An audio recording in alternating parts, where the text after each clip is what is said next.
Good morning students, welcome back in class 8th.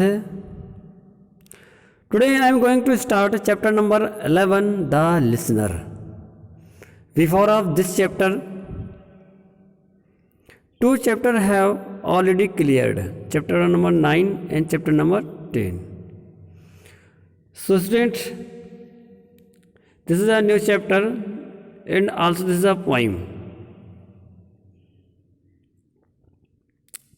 So let us begin. Have you ever visited a deserted and uninhabited house? इस poem का जो narrator है student वो कह रहा है कि have you ever visited a deserted और अनहैबिटेटेड house?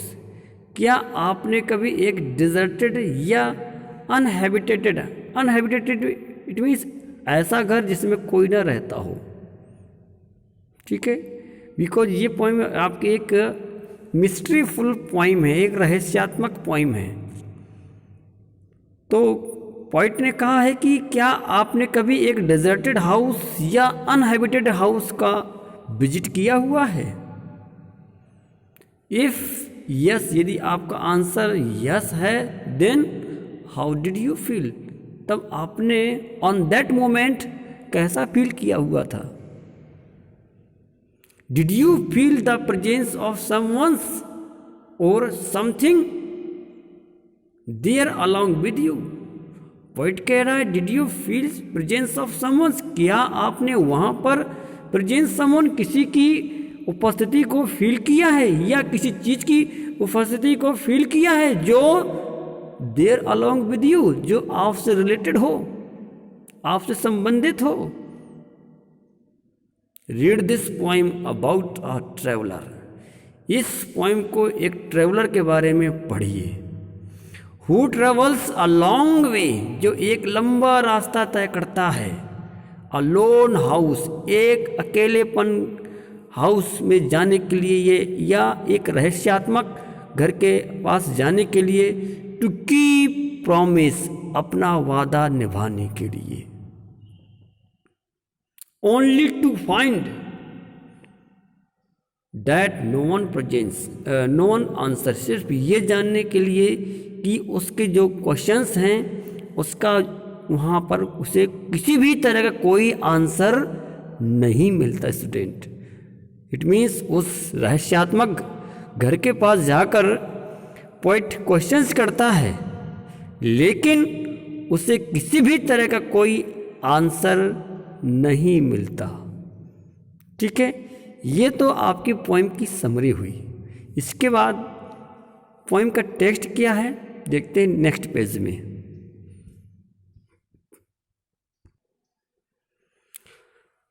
Is there anybody there, said the traveller. Student, यही ट्रैवलर इट मीन्स जो इस पोइम को कंपोज करने वाला है पोइट, उसी को बोला गया है, ठीक है? It means said the travellers या नरेटर। वो नरेटर कह रहा है क्या? नियर ऑफ द हाउस, उसी घर के पास में, क्या कि इज देयर एनीबॉडी देयर, क्या वहां पर कोई है? Knocking on the moonlight door. Knocking student, खटखटाना। मूनलाइट डोर इट मीन्स उस दरवाजे पर मूनलाइट, चांद की रोशनी पड़ रही थी। इट मीन्स नॉकिंग, इट खटखटाते हुए। कहाँ पर? उस दरवाजे पर, जिस दरवाजे पर चांद की रोशनी पड़ रही थी। इट मीन्स जिस दरवाजे पर चांद की रोशनी पड़ रही थी उस दरवाजे को पोइट खटखटाते हुए कहता है कि इज देयर एनीबॉडी देयर, क्या वहां पर कोई है? एंड और his horse in the silence. Student, traveller के साथ साथ उसका एक हॉर्स भी है, घोड़ा भी है। और जो उसका हॉर्स है, घोड़ा है, इन द साइलेंस, शांति से, चैम्प्ड द ग्रासेस। बच्चों, चैम्प्ड का मीन्स होता है एट नॉइजली, या आप कहें चबाने की आवाज को बोलते हैं champed. Off the forest ferny floor, it means जंगल की जो घास से भरा हुआ मैदान था, उस मैदान में जो घास थी उस घास को वो खा रहा है। कौन खा रहा है? उसका हॉर्स।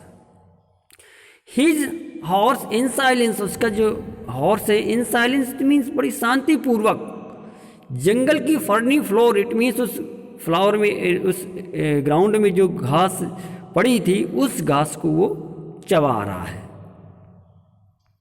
देन तभी आ बर्ड फ्लू ऑफ, एक पक्षी, एक बर्ड फ्लू ऑफ, उड़ता है। कहाँ से? Out of the turret.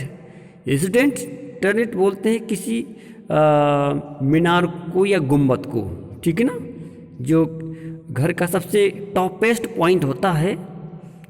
तो वहाँ एक बर्ड बैठा हुआ, पॉइंट ये इमेजिन कर रहा है कि एक बर्ड उस टेरेट से, उस हाउस की टेरेट से क्या हुआ? उड़ा। And above the travellers head, और वो बर्ड्स ट्रेवलर के सर से उड़ता हुआ चला गया।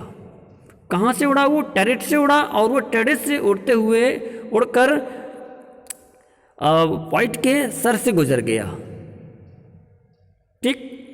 एंड और he smote upon the door again a second time, दोबारा से उसने दूसरी बार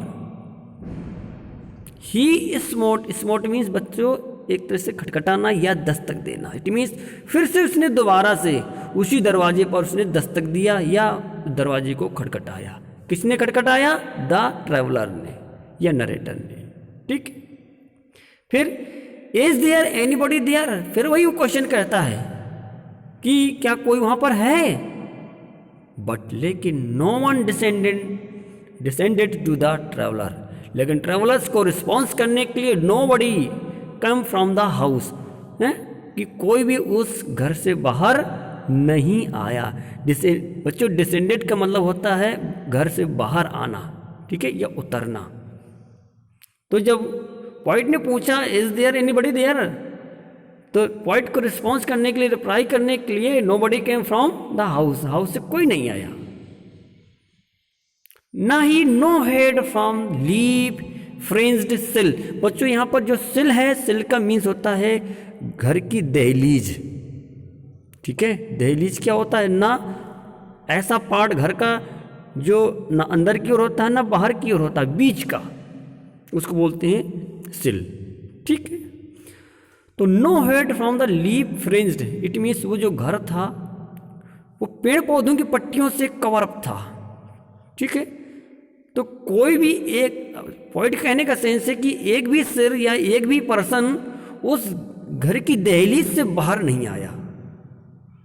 लीन्ड ओवर, ना ही किसी ने झुककर उसे देखा।